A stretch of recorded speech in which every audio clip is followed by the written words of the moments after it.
Hey everyone, welcome to another episode of Trading Bitcoin with your host, Tone Vays. All right, what do you got? Let me see if there's people around that can do questions.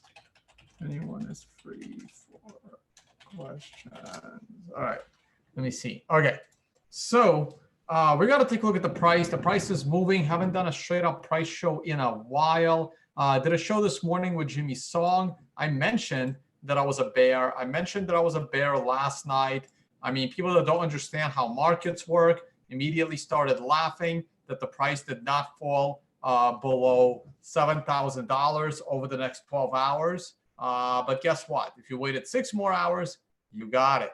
All right. And here we are. So let's go and take a look at what's going on with the prices. Oh, wait. I need. Look at the prices.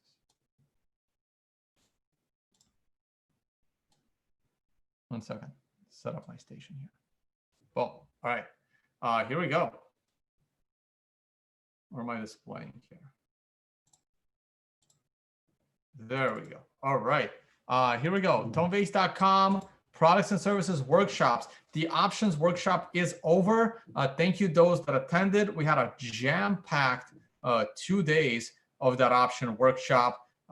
It still says it here, but that should probably go away tomorrow. That already took place. The next workshop is in Las Vegas alongside Giacomo and Socrates, other workshops that are taking place at Unconfiscatable. Unconfiscatable is up for sale. We only have 50 tickets left for the poker game, 53 seats left. This will sell out. 0.1 Bitcoin is not going to change. And this year, we do have some sponsors. So we are, I think we have a sponsor for the poker game. Here are some of we have media partners this time. Now it's becoming a serious kind. We have a coffee sponsor.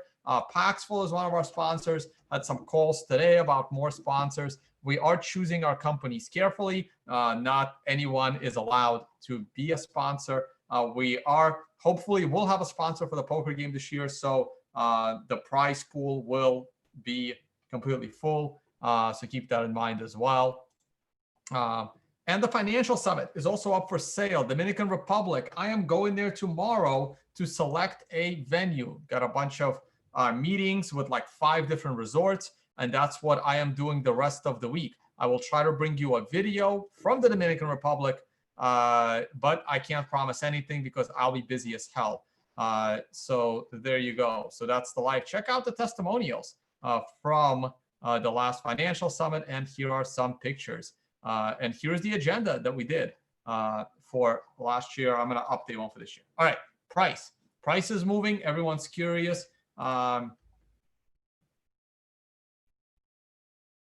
Okay, this is not visible. I haven't refreshed my page in a while.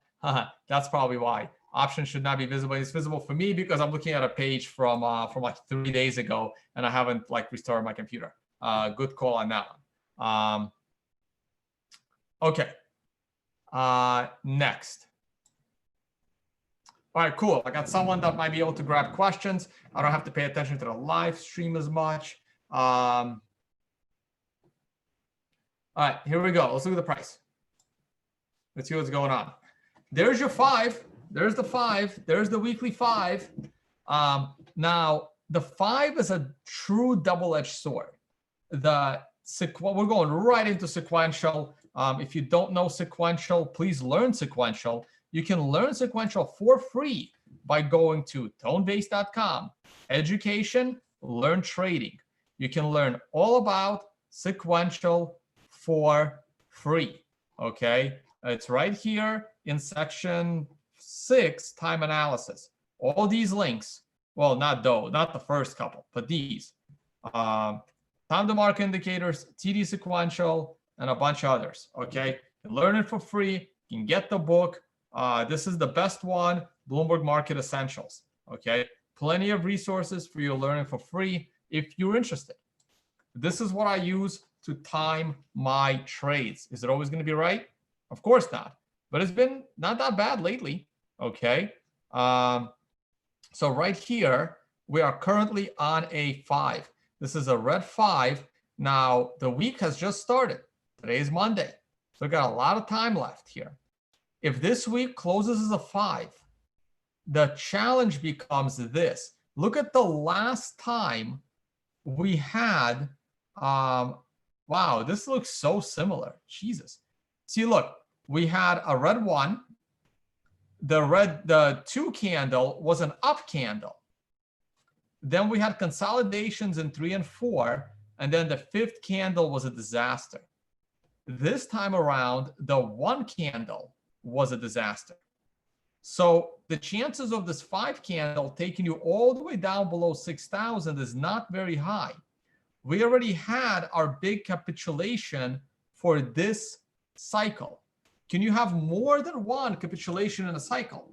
Well, you could. Here's a big 1 candle, a giant 2, and then 4 and 5 weren't much better. Okay, and then they were about the same as 1. So let's see what, I mean, like we have a long time to go before this candle closes, but what I will say is the less painful the current week's candle, the easier it will be to get a 9. Because in order to get a 9, you need to hold the close of number 5. So I don't want to see this close too low. If the close of this candle is unreasonably low, let's say the close of this week is below $6,000. That means 4 weeks later, I will be expecting a move below that, okay? Because I am looking for a 9. Now, at the same time, I'm also looking for the price to go and touch the 200-week moving average. So my current target around here is approximately 5,000. Now, am I going to be waiting for the $5,000 target without ever jumping into Bitcoin and becoming a bull? No, that's ridiculous, right? If we turn around right here and the price of Bitcoin goes to $10,000, I will be a bull. I'm not going to be a bull here. I'll be a bull after it goes to 10,000. So all of those people that, for some God knows what reason, think that I'm waiting for 1.5 thousand because that happened to be my target back in January of 2018. If those people think that is still my target, those people are just insane. A, they don't know how to trade, and B, they shouldn't be watching or listening to people about the prices of Bitcoin. If you can't comprehend it yourself and what to do, you shouldn't be listening to others. See, I don't listen to others when it comes to what I think about the price of Bitcoin. I have my own analysis. There are some people that I listen to a little bit. At the top of that list is someone like Willy Woo. I really value Willy Woo's opinion on where the price of Bitcoin is going. The list of people whose opinion I value on the price of Bitcoin is incredibly small. Ugly Old Goat is the first one to say he doesn't know where it's going. So he's off the list, right? He's not gonna, he'll be the first to say that he's not even gonna, he's a short-term trader. That's it, okay? He knows it's gonna go up long-term like I do. As far as short-term stuff or intermediate-term stuff, it's pretty much just Willy. Other than that, I trust the charts and I make my own decisions. And my own charts and my own decisions are telling me that this, I don't know if this bottom is gonna, if we go below this or not, but I have no idea. But I am pretty damn confident we're gonna go below 6,500 at the moment. Tomorrow morning, I may change my mind. But right now, I am pretty confident we're gonna go below 65. Why am I confident? Because I'm waiting for the weekly 9, okay? I like sequential. I trust sequential. And here we go. Let's look at the lower level time frames. Right now, we're at 6,800. Nope, didn't mean to turn that on. So I'm gonna have to close an application in a minute. Here's your good news. Here's your good short-term news.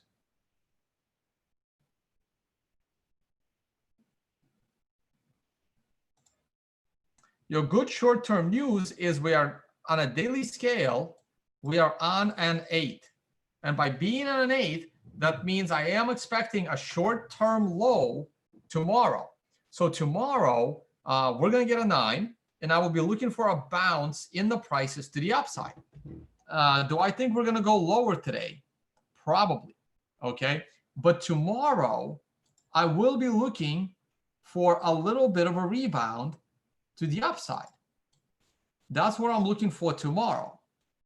That probably should be in green. But after that, I don't think that's going to last very long. And after that, I will be looking for more downside. Something like this. So I will be looking for a 1 to 4 candles, right? So this is the 9. And then we have 18, 19, 20, and 21. So 21 should be as far as I should go. Okay. And then I would expect us to go lower. And that's what I'm looking for at this moment in time. And if I was actively trading at the moment, I would still be holding a short. But sometime between right now and about 16 hours from now, I would be looking to potentially turn that into a long and then short again, or I would just take the profit from the short. When was a good time to short this thing? Well, when I did the video saying it's time to pray. I believe that, and it got written about in a bunch of crypto publications. That video took place either on the 11th of December or the 12th of December. Yes, the price rallied by, I don't know, $100, $200 maybe. Not that much. Rallied a little bit from here to here, maybe $100. But over the next 3 days, it fell hard. Okay. It's not easy to time a trade. Trading is hard. Don't let a scammer like Richard Hart tell you otherwise. Meanwhile, as the price is dropping, these moving averages start to look worse and worse and worse. You can't start a bull market until your moving averages are actually rising. At least you have to break the moving averages. So right now, we are on a verge of a new daily low close for the 6-month period. Okay. The last time Bitcoin closed below 7,000, where did we close on this big red candle? We closed at 6,900. Okay. So when was the prior time Bitcoin closed below 7,000? This closed above 7,000. Last time Bitcoin closed below 7,000, well, that was just below, right? The last time Bitcoin closed lower than we were right now was May 10. May 10. We are making a, what is that, 7-month low.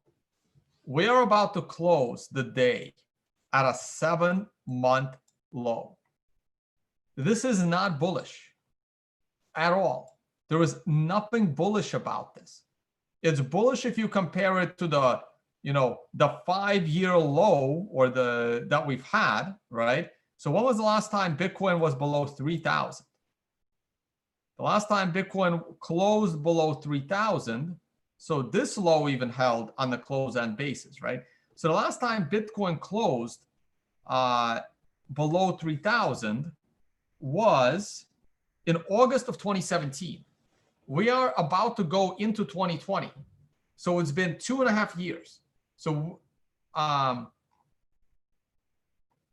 right? So if you are looking at the current price from the perspective of the lowest low we had in 2.5 years, sure, this is obviously bullish, right?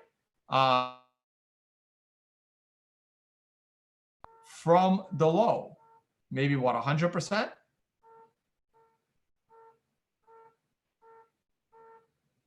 100% exactly, 110, okay? You are up 100% off the low.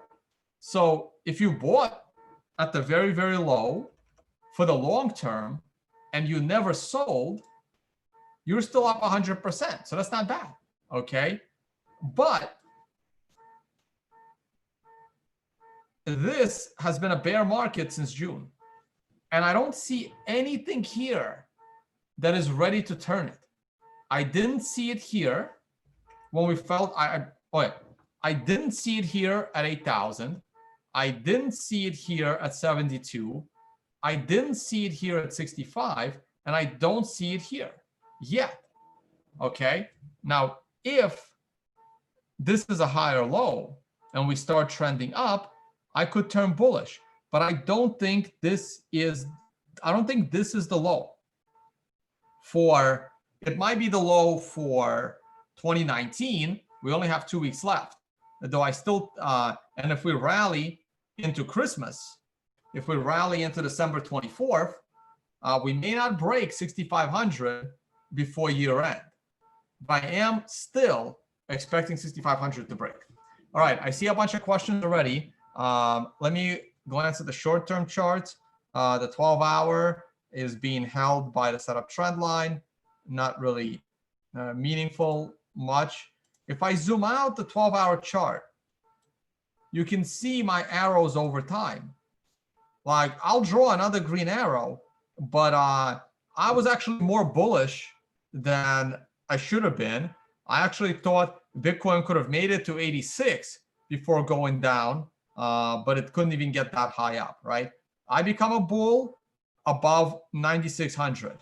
I become a bigger bull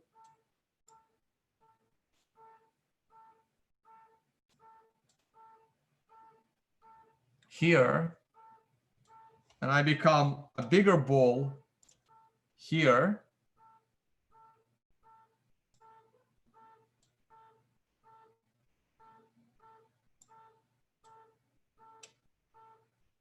You know, that's where I become bullish, right? Each of these arrows should be like thicker because I'll be a bigger bull then. And I probably grow. And once we make a new low, I will draw another green line over here because then I could become bullish earlier. But at the moment, I need to see us go above 9,600 for me to be bullish. Hopefully I can lower that line. Hopefully I can lower that line to 7,500. I would like to say in a few months, hey, the moment we go above 7,500, I become a bull, okay? But as long as I see the trend going down, I will expect us to keep going down. Here's the 4-hour chart. The 4-hour chart will hit a 9 soon. I do expect that to be a 9, though anything can happen. We can rally. GBTC premium dropped. The price has dropped. You can certainly pick up GBTC cheaper than before, but I really like to see this premium lower. Bitcoin dominance isn't doing too well, probably why Bitcoin is going down. See, Bitcoin no longer has, this rally to me was never organic. This big move early in the year was never organic to me. And in hindsight, 90% of this move was due to exodus out of shitcoins.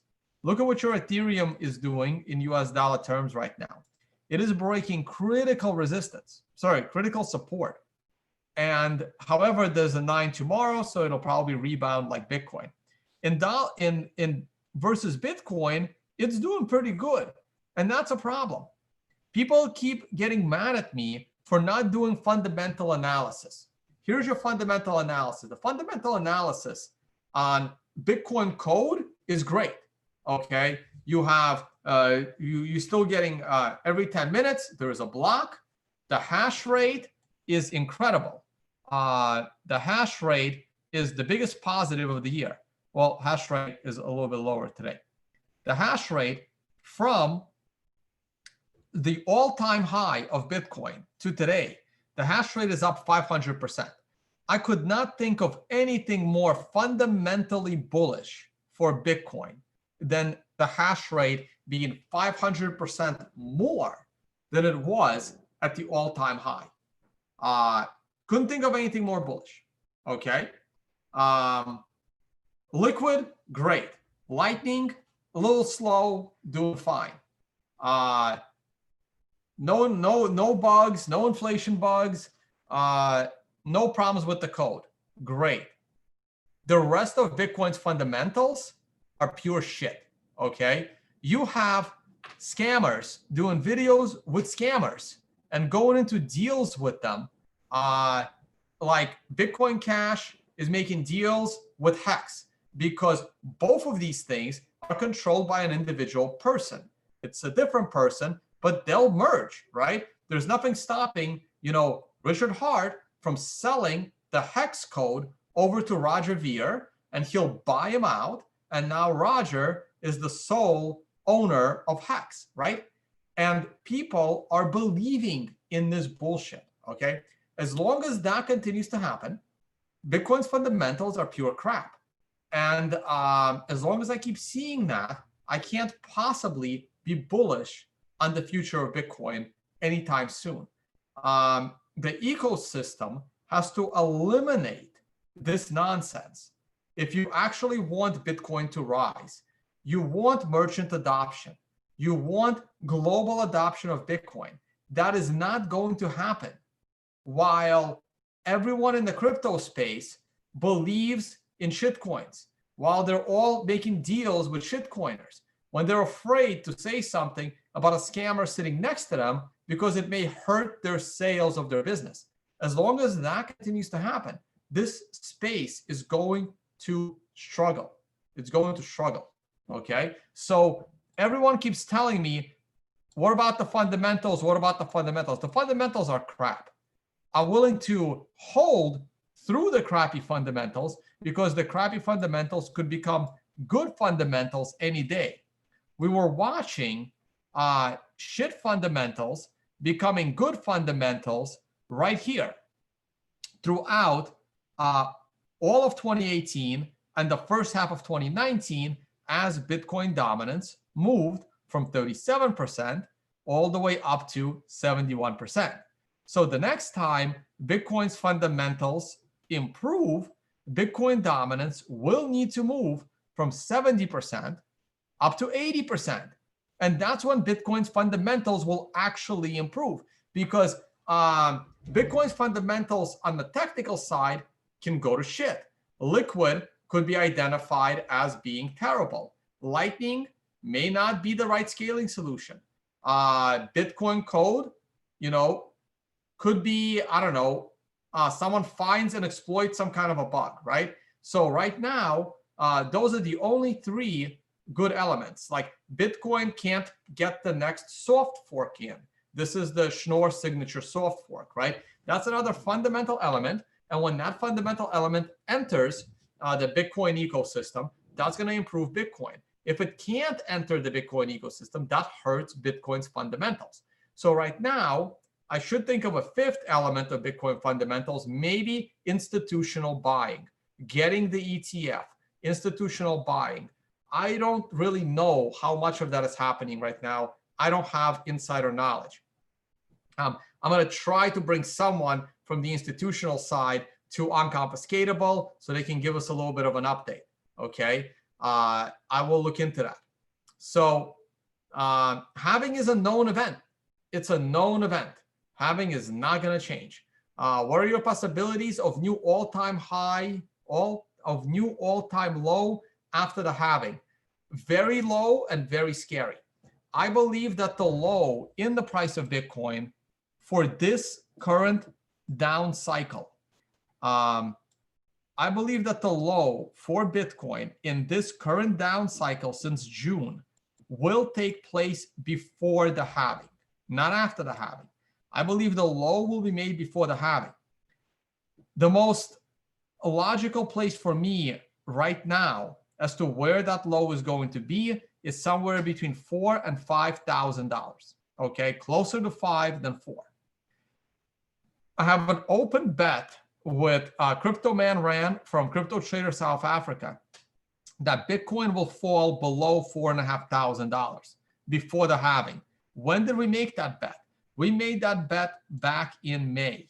Back in May when Bitcoin was trading around $7,000, $8,000. So here, That we made that bet this week. The week of May 11th was when we made the bet. That's when Bitcoin rose from 6,300 all the way up to 8,000 early the fall, or it might have been the, I'm sorry, that was this. This is the daily chart. It was here. It was around here. Like I don't know, Bitcoin was about 8,000 or something when we made that bet, right?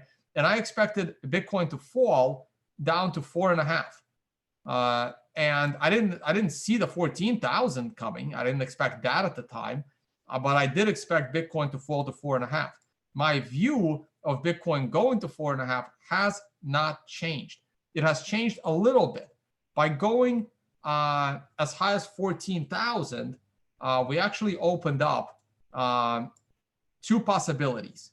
We opened up the possibility that we can have a sufficiently higher low than 4,500, being in this, $6,000 vicinity, which we are pretty much almost hit. And the other possibility that we opened is another 80% correction down from that high, taking us down to 2,800. I think that the 2,800 possibility is less likely than a higher low than 3,000. And the main reason why I believe that the $2,800 possibility is less likely is because of the halving. So the halving is a fundamental event, but it is a known event. It's a measurable event. You know exactly what day it's going to occur. You see my downwards trend line is meeting my upwards trend line right here at $4,975 on March 6th. That is also a reasonable place for Bitcoin to have a secondary low. So anything here is a reasonable place for secondary low. The reason why I think that it is very unlikely for 6,500 to be the low of this current bear cycle, this short-term bear cycle, is because if this 6,500 was the low, I believe we would have been a lot higher by now. Okay. Now, granted, we do have, these interesting secondary lows, like what we got between middle of December and early February, but this was a lot more spread out. Okay. This low came in on December 14th. This low came in on February 8th. Okay. That was a lot more time in between. This showed up when? Late November. This is only like 3 weeks later. So we're not even in late December yet. And this one took more than twice the time. And right here, I really thought we were going to be going lower. Okay. I know there was divergence, but that was a secondary low. It's more like hidden divergence. There were oscillators. I do want to look at the BitMEX funding rate. I'm sure it's pretty negative here. Yeah, so this still favors the bulls. I think the market will rebound. Wow, this actually favors the bears. Everyone is asking about the long short stuff. Still waiting to see if Binance Coin ends negative for the year versus Bitcoin. Oh, I'm getting there. I'm getting there. Oh, come on, Binance. Come on, Binance. You can do it. You can be in the red just like the shit coins of the other top 10.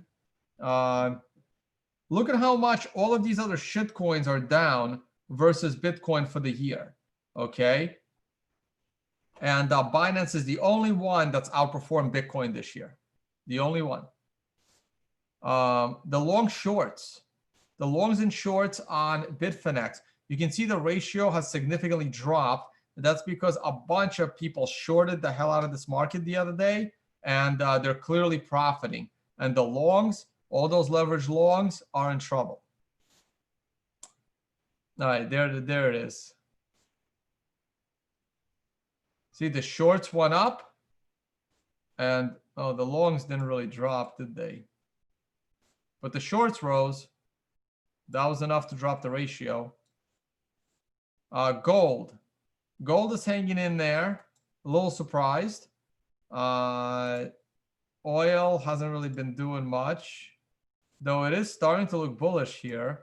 The S&P, the stock market, has closed at a brand new all-time high, like I've been saying for 5 years, like it will.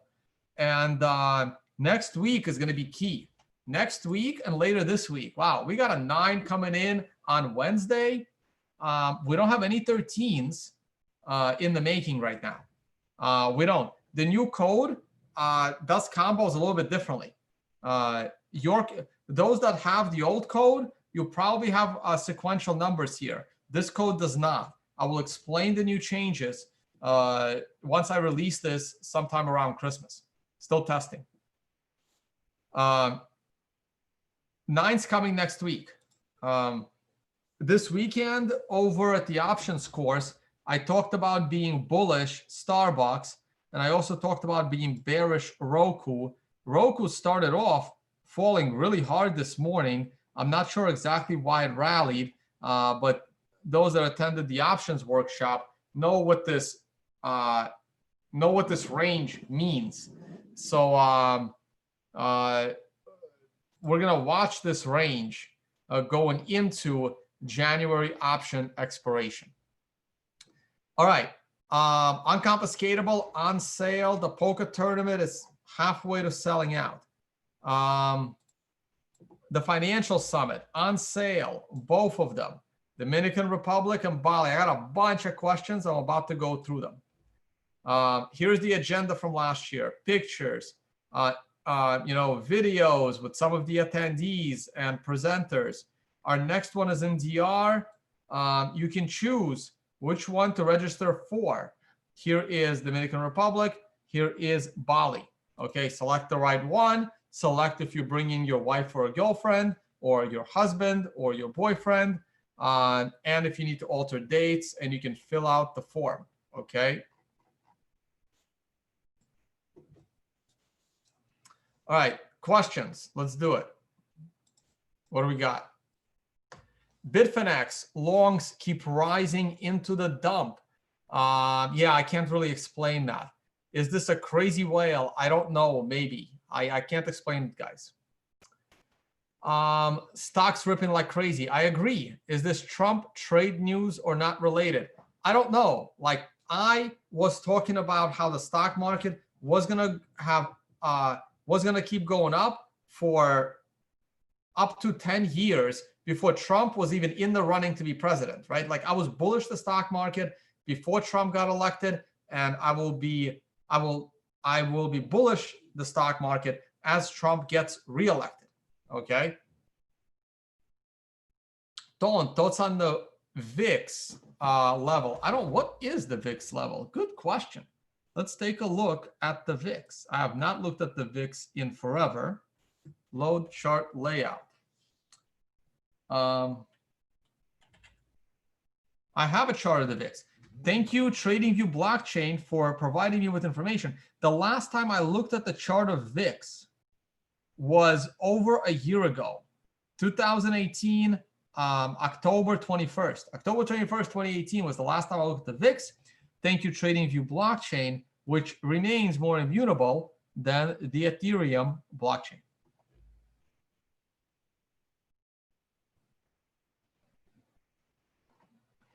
Good question, Zazo.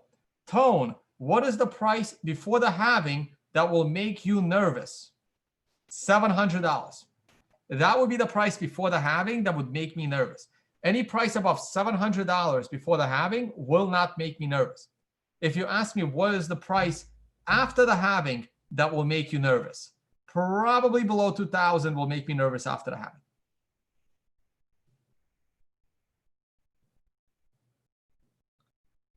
Yeah, I'll glance at the Nifty. Here is the VIX. The VIX is not at historic lows.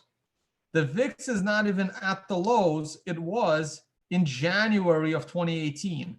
So the VIX, for me, is not a concern. The VIX is 20% above lows of just a few years ago. So that's the weekly. Let's look at the daily VIX. Probably a better look. Yeah, look at that. Look at that. Why would I be concerned? Why would this concern me? Right? VIX is 30% above where it was for 6 freaking months on average. So no, VIX is not concerning at all. It's still trying to get to a sequential 13 here. Oh, I should probably put the new indicator on. Hold on. I got to put the new indicator on everything now. Oh, wait, there was one more bug that we fixed. I don't think it's in there, so I'll do it. I'm just going to drop the indicator here, and I'll just add it next time I look at the VIX. Done with the VIX. Yeah, I want to look at Lyft and Uber, actually. I'm curious myself.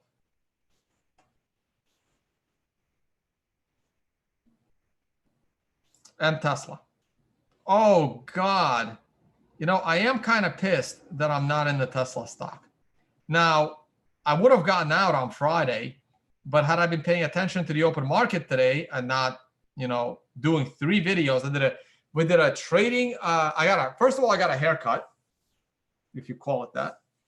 I got a haircut. I spent some time on that. Did a video with Jimmy Song. That was a good hour. Did a video in Russian. That was an hour and a half. Had a bunch of meetings in between. Not a bunch, just 2. And now I'm doing this. So I did not even have a chance to look at the traditional markets or any markets at all. And had I been looking at the market, I don't like to trade the 1 after the 9. But Tesla would have been rough to stay away from. I mean, I don't know how many times I've said it. I think Tesla will be the biggest market cap company one day. The biggest. I think it will be bigger than Amazon. I think it will be bigger than Google. I think Tesla will one day be the biggest company. Am I going to be wrong on that? We'll find out, right? But I am very bullish Tesla. I am very bullish Tesla. Okay.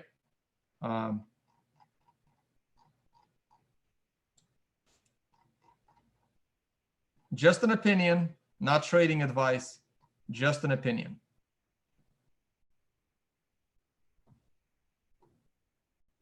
All right, Lyft and Uber.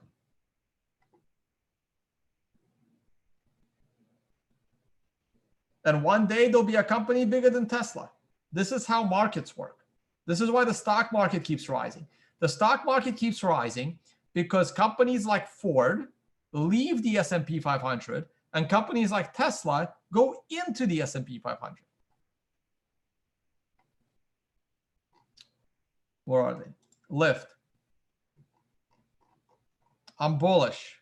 I'm bullish Lyft. Beautiful 9. Almost made it to a 9. Would have been the perfect buying opportunity. But, you know, we had a green 3 above a green 2, and now we're bullish, and the moving averages have crossed, and they are rising, and I am bullish Lyft. Uber. I am bullish Uber. Pretty much same reason. We have just closed at a new high. We've broken above this level, and that makes me bullish Uber. I'm bullish Uber. I'm bullish Uber. I'm bullish Lyft. I'm bullish Tesla.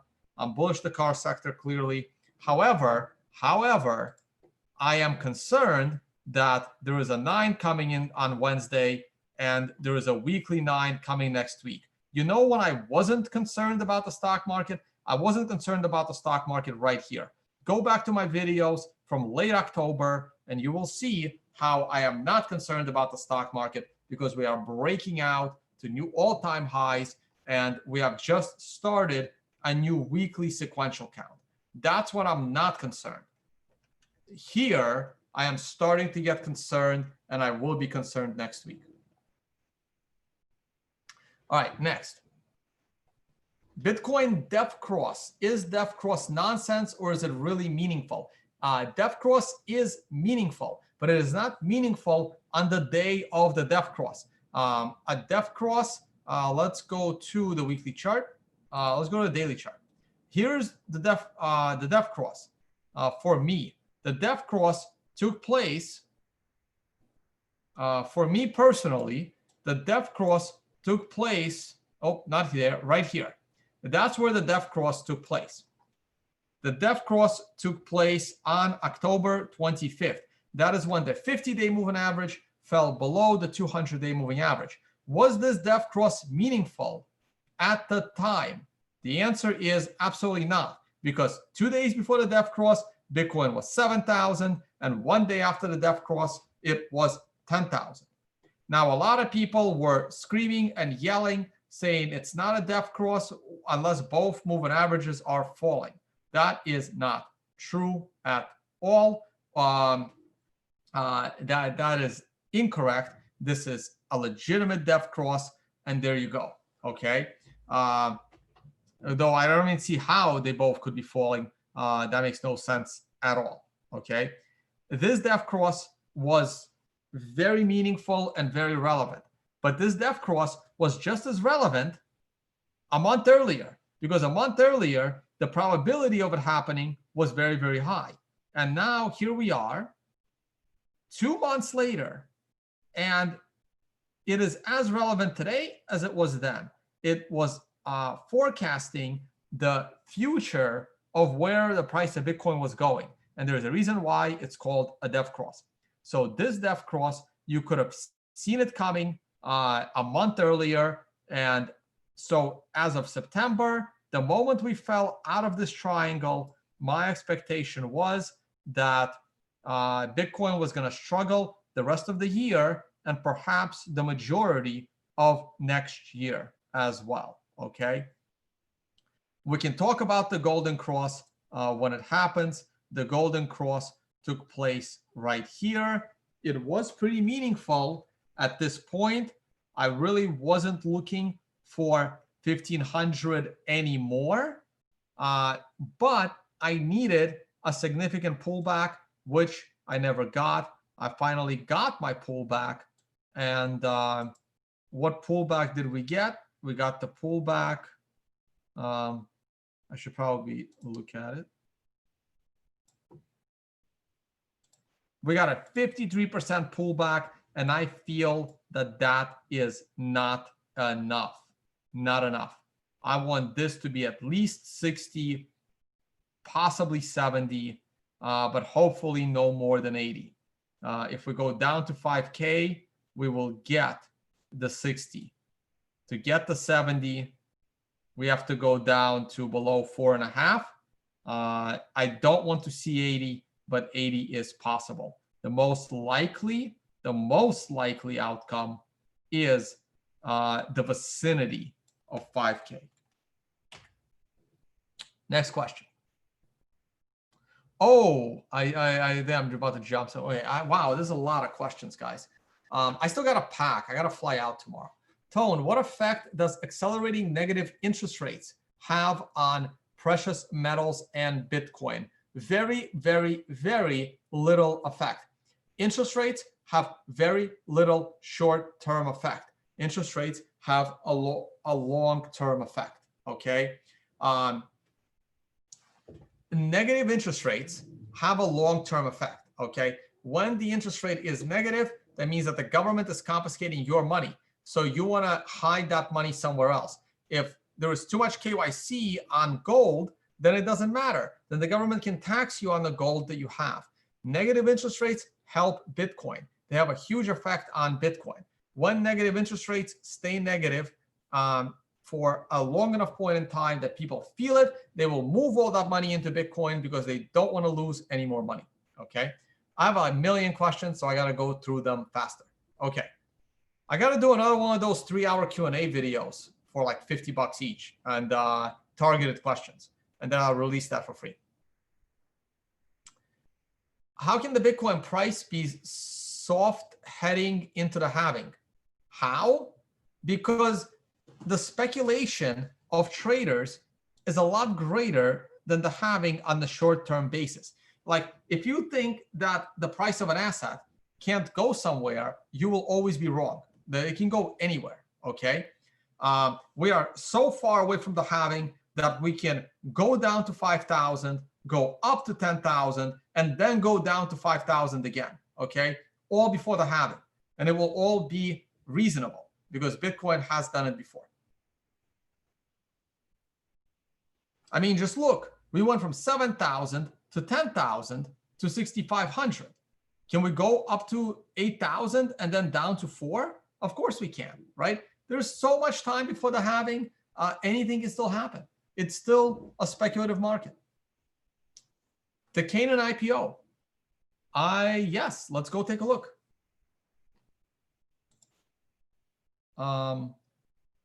That's Adobe. There it is. Oh boy. Oh boy. Oh. Oh, I'm getting interested right here. What is the Tone Vays rule on IPOs? Always wait for a 50% discount on the IPO of an asset, whether it's Canaan. I think the only one that did not even come close was Google. That was the only one. Even Facebook gave you a 50% discount. Uber gave you a 50% discount. Lyft gave you a 50% discount. They all gave you a 50% discount, and Canaan IPO is giving you a 62% discount. Am I interested? Well, I was more interested on Friday. Had I seen the chart, I would have been more interested on Friday than I am today. I would not have been buying on Friday because that is not a reversal candle. I'm also curious what the volume looks like. And the volume is still not good. I like Canaan. I have a Canaan miner. So I am potentially interested in this in my retirement fund. And I'm going to try and keep an eye on this more often. Thank you for reminding me about Canaan. Oh yeah, Beyond Meat. I am curious as well. Let's go look at that disaster. Can't believe people eat that nonsense.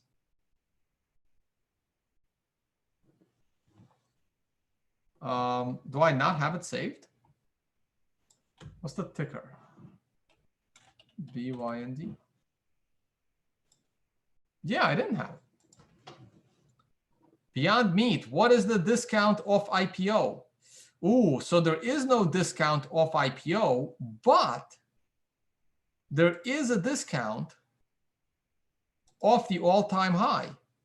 And that discount is 70%. Is that something that interests Stone? It does. As much as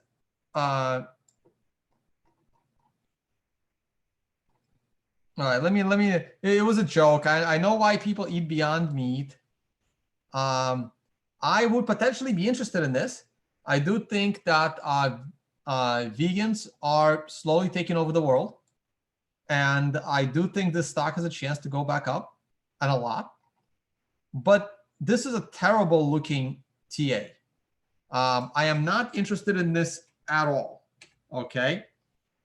Because this is a consolidation at the low, and I think this stock is going down. And I do think that it will give you a better buying opportunity than the IPO price. So I am not interested in this. I don't think I would short it.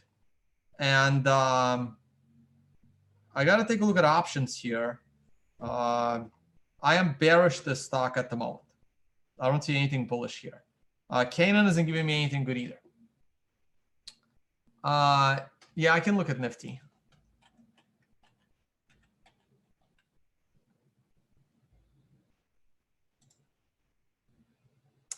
Nifty is looking good to me. Nifty is looking bullish.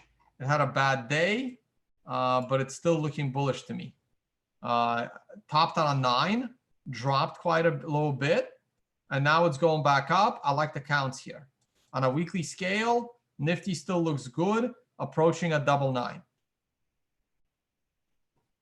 Didn't I just look at Beyond Meat? Yeah, Todd, check out what I did 5 minutes ago. Maybe you're watching on a delay. And Nifty Banks, which should be not much different.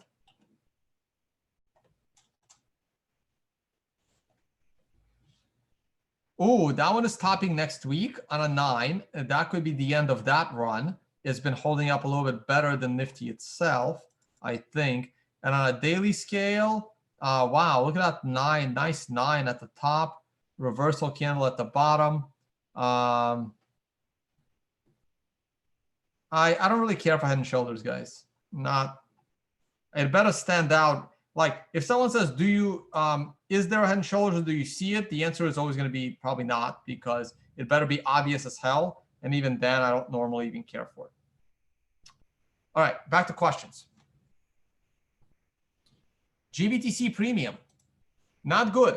GBTC Premium closed today at 24%. That is still kind of high. I will wait. Next.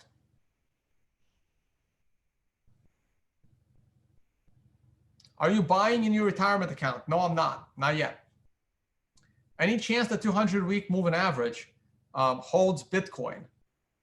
Is that key support? I think it's very key support, and I do think that it has a high probability of holding Bitcoin. Can you comment on some recent 9s from your notification service? Maybe. I've been too busy to look at the notification service. So I can take a look at the notification service, and I'll do it backwards. What is this? Oh, interesting.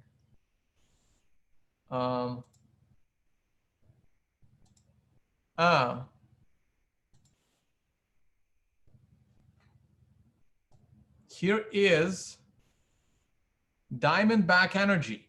Okay, look at this beautiful 13 at the low, and now we have a 9. This is not a reversal candle, but if I was in a bullish trade, I would be taking my profit here.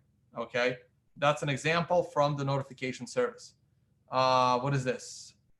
Ooh, Merck. Here's Merck. That is a double 9, and that's a reversal candle. So that would also concern me a little bit. But the true factor is, if tomorrow it starts trading below this 9, that's probably a sign that this thing is ready to turn and pull back hard. So once again, I would be considering exiting this stock if I was in it, but I am not. Oh, another good one. This is free, by the way. The link is in the video description. Here's one more. This one is actually particularly interesting, right? It was able to give you a beautiful 9 right here at the top. What is this? Matter Toledo, whatever it is. Didn't perfectly call the high. It was off by a little bit, but down we go. Didn't do a great job timing the bottom or here, but that is a sequential 13. That is a 9 reversal candle. I would not be, that's a big fall here, by the way. That's from almost 900 down to 650. That's significant. That's a good 25. That's a good 30% there. Okay, 25% or so. I would not want to hold this thing into Monday either. Do we have any buying opportunities? These are all getting out of your longs, and there's a lot of them. Anything with a 9 at the bottom. Here we go. Nice. What do we got?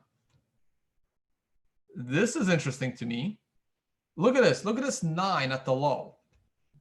This is back in October. Beautiful 9 at the low. We got a 9 here, but then we kept going higher. Beautiful 9 combo 13 marking the top almost. That was a bit of a double top.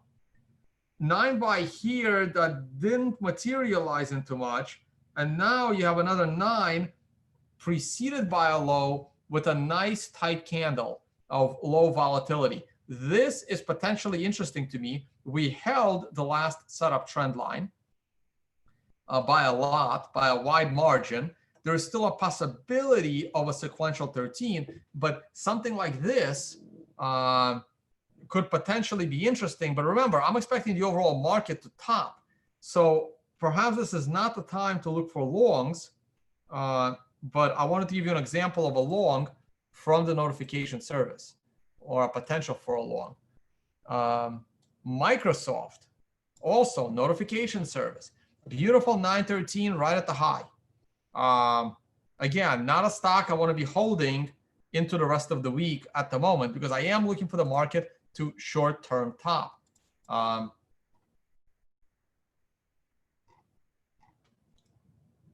It's hard to find stocks that are showing you nines at the bottom because, oh, look at this. Look at coffee. Look at this big drop on the sequential 13 the other day on coffee. And beautiful 9 right here at the low on coffee as well. All right, that's enough. Back to questions. Nope, one more. What is this? Oh, the shorts. The Bitcoin shorts rallied on a 9 that turned into a price flip after crashing 9 days earlier on a 9 at the top that turned into a price flip by the time the day was over. So yeah, I don't know why the sequential is doing an unreasonably good job of timing the tops and the bottoms in BTC shorts. There's a 9, 13, 9, 13 on the same day, 13. I don't know what you can do with that information. I don't know how you can profit from this information, but that's actually amazing. And here and here, and that was an aggressive 13 right there, marking the quarterly low right there on that day. Interesting. Really interesting. All right, done. Back to questions.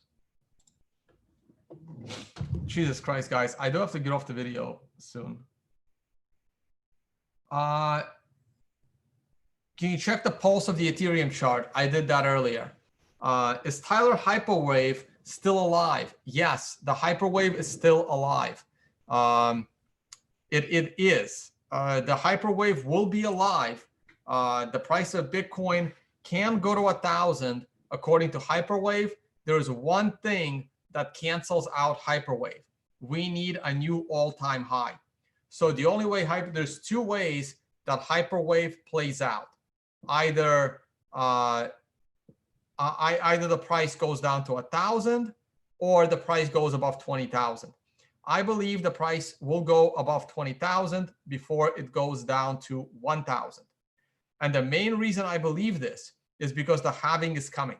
Okay, if you asked me a year and a half ago, what is more likely, 1,000 or 1,000 first or 20,000 first? If you asked me a year and a half ago, what's more likely, 20,000 or 1,000? I would have said 1,000. Okay, but that was a year and a half ago. Today, with only 6 months left to go to the halving, 20,000 is more likely than 1,000. I don't believe we're going to go down to 1,000. Okay, but Hyperwave is still alive, and it's saying that we can go down to 1,000. Next. Where are we here? How long does the Bitcoin price get before it becomes hazardous to the mining incentive? I don't know. I'm not an expert. But if I had to guess, I would say if Bitcoin price falls below $3,000, it becomes very dangerous for the mining infrastructure. That's just my guess. Anything above 3,000 is fine. Again, for that, we want to go here. You want to go to the minor profits. Where is it? Here, minor profits. Minor profits love to pull back to the prior all-time highs. Okay, I really need to check this chart against the hash rate. I believe that we will hit this line again. The more likely place to hit this line is after the halving, because after the halving, all we have to do is touch $6,000. Okay, it could be soon after the halving, right? We could also go into the halving at 5,000, and then instantly the price of Bitcoin crashes below this line, or minor profitability crashes below this line. And I also believe we can hit this line before the halving. But to hit this line before the halving, Bitcoin would have to go below $3,000. I believe going below this line is dangerous for the binding structure. Each line prior to it. So if I take this line and I draw, I can almost draw two lines now. I can draw this line or that one. I can almost draw two lines. I should probably draw the big one, okay, right here. And I also believe that once we have sufficiently gone above this line, once we have sufficiently gone above this line,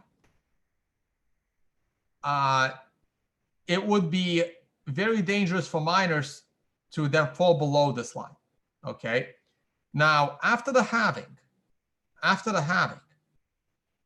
to go above this line, the price of Bitcoin would need to be $40,000. Think about that. We may not cross this line for years, okay? We may cross it tomorrow, but it may be a challenge. To go sufficiently above this line, right? This line in 6 months will be $40,000 of Bitcoin. Okay. Oh, this isn't, we need to go sufficiently above this line. I say Bitcoin would need to go like to 100,000. And after that, going below this line, then becomes dangerous for the binding structure. At the moment, that's the line, 3,000. All right, next question. Tone, what is your opinion on Plan B stock to flow model for Bitcoin? I don't really have one. I don't have an opinion. I need to have Plan B on the show one day. He can explain it all to me. Obviously, I do believe that because of the halvings, the price of Bitcoin is expected to rise. Do I think that it has to follow that model on a short-term basis? No, I don't. Okay. So Plan B and I just need to have a discussion on it. I don't really have an opinion because I haven't read deeply into his work. Is there ever an accurate way to predict the short squeeze is due or most likely? Not really. I mean, when you see, extremes in leverage to one side or the other, expect the price to move in the opposite direction. But how good to time that? A lot of it is just luck. Tone, is it possible the historical uptrend has broken and we are now correcting the last 10 years? I don't think so. Can you check the upper old trend line you drew years ago? Ooh, I wonder if all I have to do to check that is switch the ticker, or I should have a Bitfinex chart. Hold on. Back in the day, Bitfinex had the best prices. Daily Bitfinex. Let me see if that's it. I haven't looked at this chart in a long time. Boom. There it is. The old Bitfinex chart. Let me close some of these things. Look how many annotations it has. I have the short moving average. I should probably get the new indicator on it. There it is. That's the old channel. Oh, wow. Look at that. I had no idea. Look at the old channel. If you go back to my old articles in Cointelegraph and all the other, everything. Oh, this is actually after Cointelegraph. Sorry. probably Brave New Coin articles. I started writing a Brave New Coin after Cointelegraph. This was my channel. This was Tone Vays. Tone Vays was such a big bull. I kept drawing arrows how Bitcoin is going to keep going to new all-time highs. And everyone on Twitter was making fun of me for being wrong. You are so wrong. Bitcoin did not go to $900. You are an idiot. Bitcoin isn't going anywhere. Tone, you are so wrong. Bitcoin is not going to go to $1,100. Look how horrible this green arrow is. Tone, Bitcoin is going to die. The Chinese regulators are going to destroy it. Here it is. Here's us topping at a 9. I drew this green arrow, and everyone was making fun of me about how wrong I was, that Bitcoin only made it to 1,300 and it did not make it to 1,450. And then this was the arrow I finally got right. So I was wrong once, twice, 3 times. I was wrong this entire year. I spent the entire 2016 being wrong about how high Bitcoin is going to go until it made up for all of that and went higher. That was me in 2016, okay? That was back in the 2016 days. I was like the only, not the only one, but everyone was so scared going into early 2017 with the halving, you had to be there.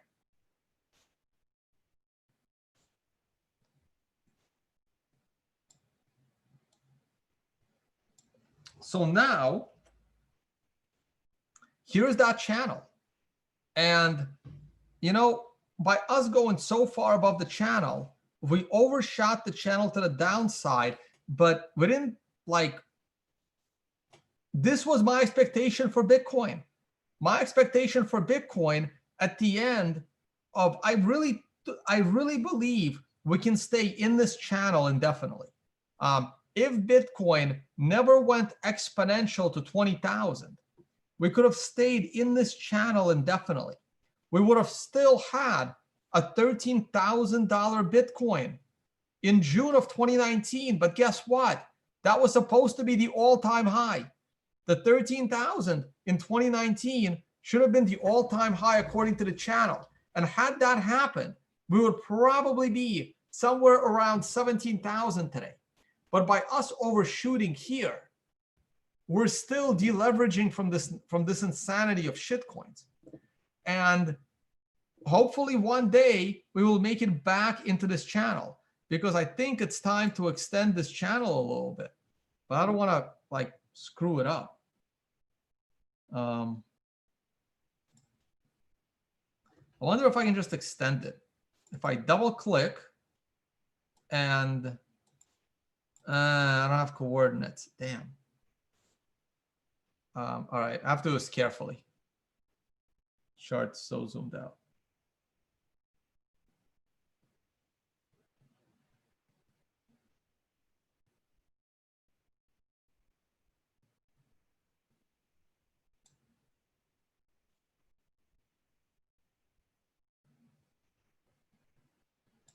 All right, I think I did it. Oh, what the hell was that?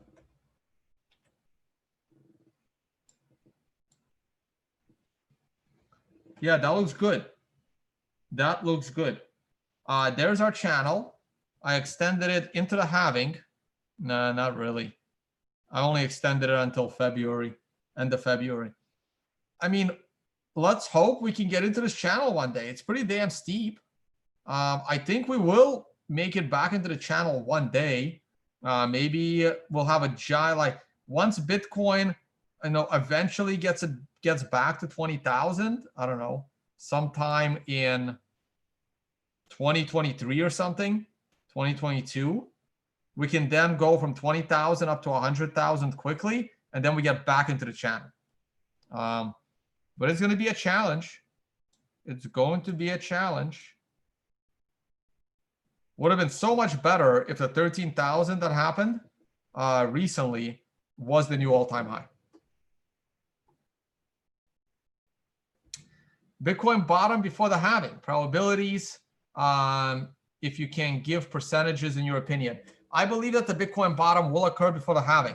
I give that an 80% probability that the Bitcoin bottom will occur before the halving. I'm gonna probably send out my probability list, on January 1st or something.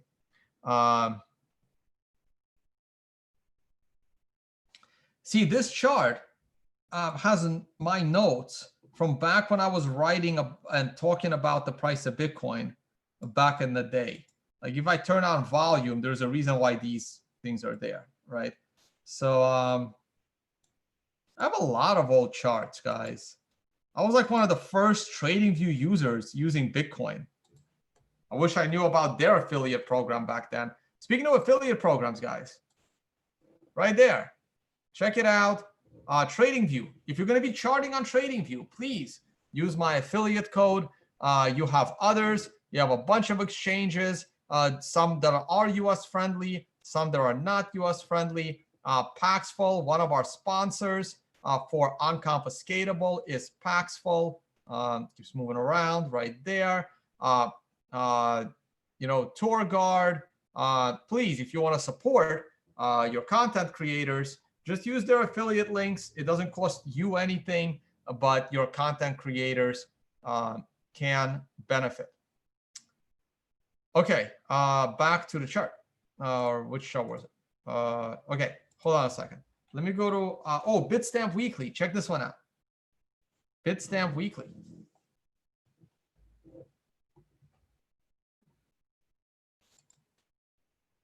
Oh,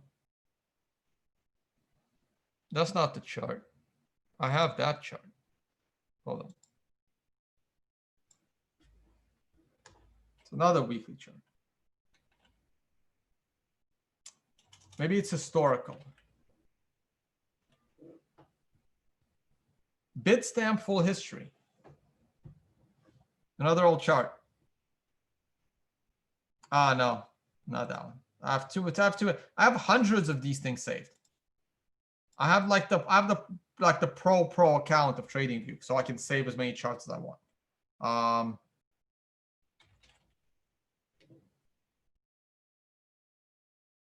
Full history log. No. Historical events. Is this the chart I'm looking for?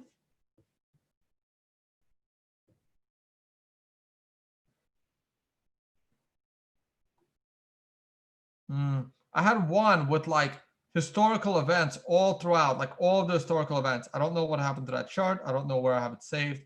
Doesn't matter. Anyway, I do want to pull up the Dow Jones history since the Federal Reserve. It took me a week to make this chart, and I wish I had more data. And I did this chart a long time ago. I have a presentation about this chart. This was, I did a presentation about this a long time ago. Probably like in 2016 or something. And the presentation was at an Acapulco, which I don't go to anymore. And I talked about how the Dow Jones will probably go to the vicinity of $100,000 before the next crash.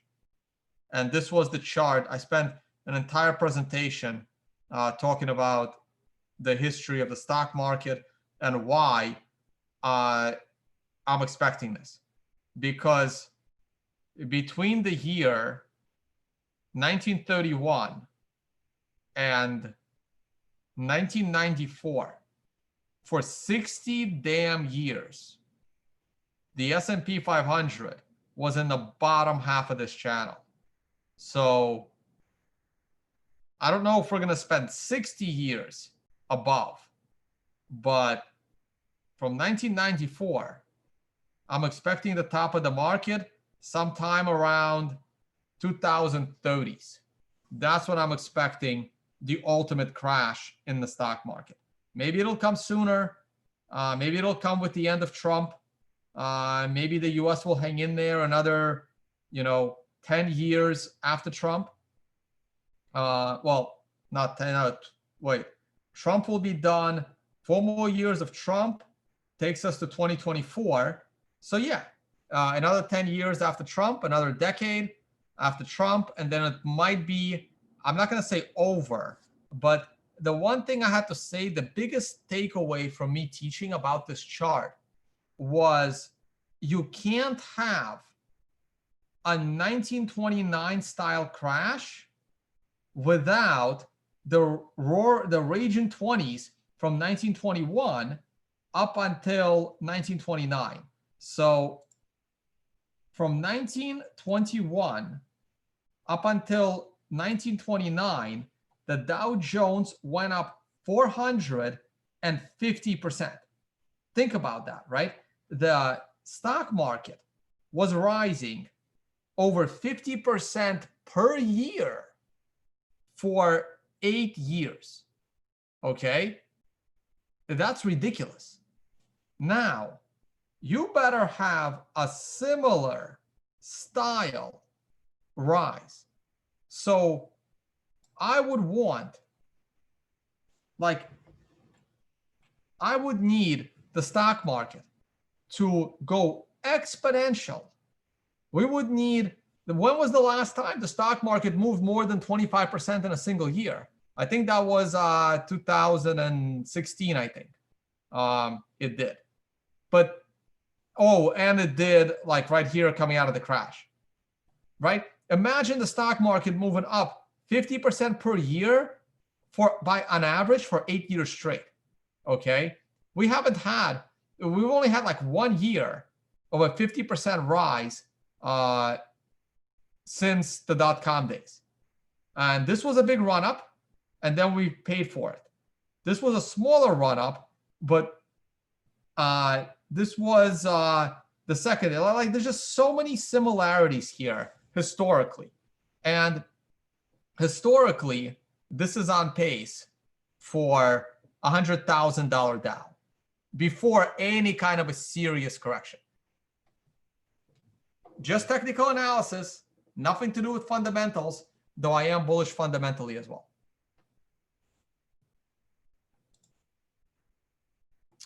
Let me grab one more thing for you guys. Interesting.